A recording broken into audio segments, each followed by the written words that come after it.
नमस्ते विद्यार्थी मित्रांनो, माझे नाव प्रियंका आहे। मी आज तुम्हाला इंग्लिश मीडियमच्या इयत्ता 3री या वर्गाच्या मराठी विषयातील आमची सहल हा घटक तुम्हाला मी एक्सप्लेन करून सांगणार आहे।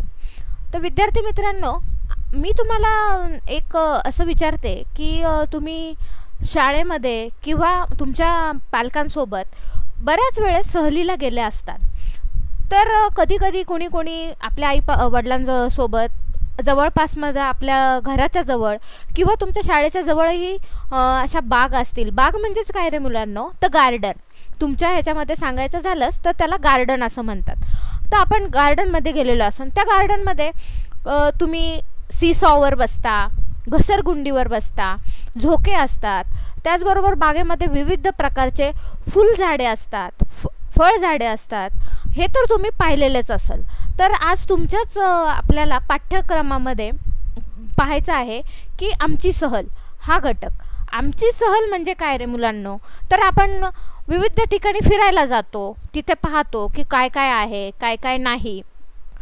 तर आज मी तुम्हाला असंच एक सांगणार आहे की आपल्या शाळेमधूनही कदाचित बऱ्याच ठिकाणी तुमच्या सहली गेलेल्या असतील, पण ती सहल कशी जाते, काही ठिकाणी समजा प्राणी संग्रहालय असतात, वस्तू संग्रहालय असतात, म्हणजेच तिथं काय विविध प्रकारचे प्राणी ॲनिमल्स तुम्हाला बघायला भेटतात, बरोबर। तर आज आपल्याला असंच तुमच्या मराठी पुस्तकातील आमची सहल या घटकाचा आपल्याला अभ्यास करायचा आहे। तर मी तुम्हाला स्टार्टिंगला सांगते की ही जी सहल आहे ती मधुबन या बागेमध्ये गेलेली आहे। पहा, तुम्हाला चित्रामध्ये काय दिसतंय, तिथे एक शिक्षिका दिसत आहेत आणि मुलं दिसत आहेत। हे सगळे त्या स्कूल बसमधून किंवा त्या बसमधून त्या मधुबन बागेमध्ये आलेले आहेत। तर या बागेमध्ये एवढी सुंदरता भरलेली आहे मुलांनो, तिथं तो तुम्हाला चित्रामध्ये दिसतच आहे। तर तुम्हाला मी सांगते की त्यामध्ये त्या टीचर सांगतात की आमची सहली कुठे गेलेली आहे, मधुबन बागेत गेलेली आहे। ही बाग सुंदर आणि मोठी होती। ती बाग कशी होती मुलांनो, सुंदर आणि मोठी।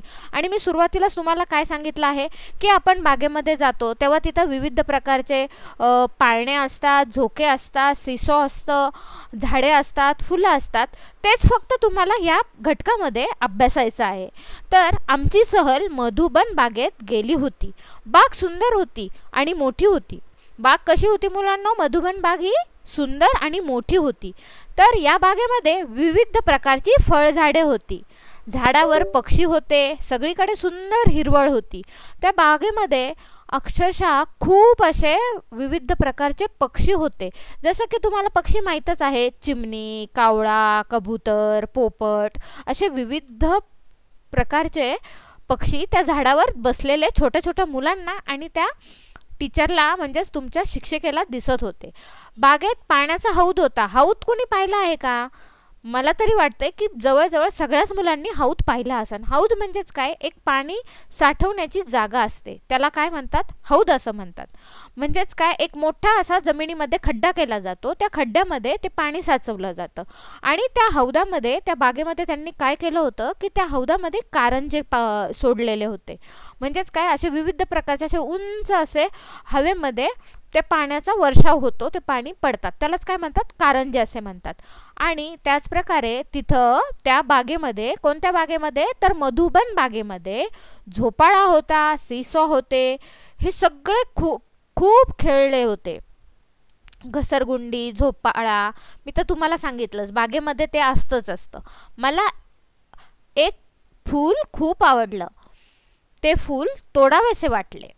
मी फुलाजवळ गेलो, फुलाला हात लावला, पण लगेच मला आठवलं, बागेत शिरतानाच बाईंनी सूचना दिली होती।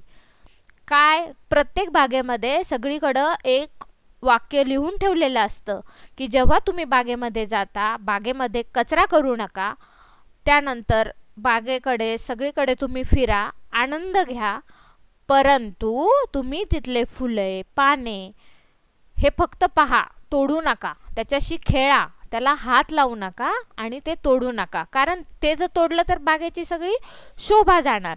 बागेची शोभा जाणार म्हणजे काय, जर त्या बागेमध्ये फुलं, झाडं किंवा फळं जर तुम्ही जे ठेवलेच नाही तर त्याचं जे आकर्षण आहे, जी सुंदरता आहे, ती आपल्याला कधी दिसणारच नाही. म्हणूनच तिथला एक मुलगा म्हणतो की मला लक्षातच नव्हतं, आणि हे त्यांच्या मॅडमनी जातानाच त्याला सांगितलं होतं की बागेत सगळीकडे फिरताना फक्त गमती जमती पहा, सुंदर पाने पहा, फुले पहा, मजा करा, खूप खेळा, पण कशाला हात लावू नका, पाने फुले तोडू नका, तीच बागेची शोभा आहे. मी लगेच हात मागे घेतला, फुलांकडे पाहिले, झाडांवर फुले डोलत होती, सगळी मुले आनंदाने नाचत होती.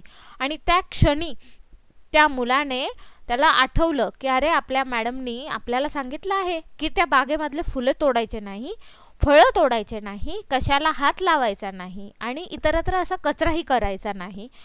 हे माझ्या लक्षात आल्यावर मी मागे सरकलो, मी ते तोडलं नाही. आणि जर ते मी तोडलं असतं तर ती बाग अशी छान सुंदर बहरलेली दिसलीच नसती.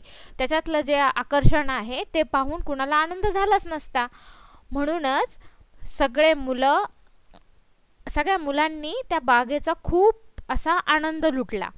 त्या झाडावर फुले डोलत होती. फुले डोलत होती म्हणजे काय की त्या सगळीकडे ते फुले त्या झाडांवर फुललेली होती, त्या ह्याला फुलं आलेली होते, आणि त्यामुळंच सगळे मुलं आनंदाने नाचू लागले. तर याच्यामध्ये तुम्हाला परीक्षेमध्ये असाही प्रश्न विचारला जाऊ शकतो की तुम्ही कोणत्या बागेत गेला किंवा तुमची सहल कोठे गेली होती. मग त्याचं उत्तर काय येणार मुलांनो? मी सगळ्यात स्टार्टिंगला तुम्हाला सांगितलं आहे की आमची सहल मधुवन बागेत गेली होती. त्यानंतर तुम्हाला दुसरा पण प्रश्न असा विचारू शकतात की फुलाला हात लावताच मुलाला काय आठवले?